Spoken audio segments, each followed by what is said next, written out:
Memasuki tahun ke-8 pemerintahan Joko Widodo, pertumbuhan ekonomi masih jauh dari target yang dijanjikan, yakni pertumbuhan ekonomi Indonesia mencapai 7%. Bahkan, target pertumbuhan ekonomi itu telah tertuang dalam Rencana Pembangunan Jangka Menengah Negara atau RPJMN 2015 hingga 2019. Namun apalah daya, hingga 2022, pertumbuhan ekonomi tidak tumbuh seagresif yang diharapkan saat kampanye. Pertumbuhan ekonomi tertinggi dalam periode pertama pemerintahannya hanya terjadi pada tahun 2018. Saat itu, produk domestik bruto atau PDB mampu tumbuh hingga 5,17%. Jelas, pencapaian itu masih jauh dari target. Pada periode kedua, alih-alih ingin meroketkan perekonomian, namun badai pandemi COVID-19 menghantam keras ekonomi dunia. Tercatat, pada 2020, pertumbuhan ekonomi terpuruk dengan kontraksi hingga 2,07%. Bahkan pada kuartal kedua 2020, PDB Indonesia terkontraksi hingga 5,32% year on year.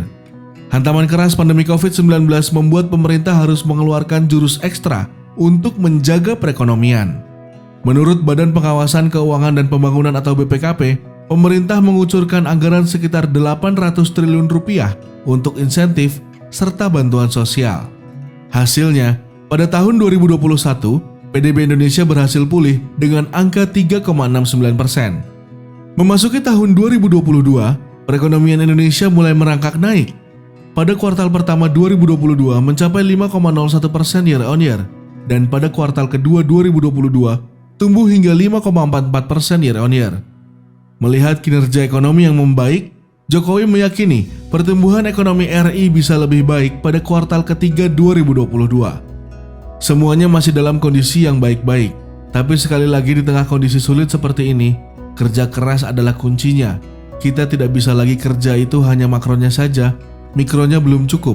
Kerja sekarang harus lebih detail, dikejar dan diselesaikan, ujar Joko Widodo, Presiden Republik Indonesia.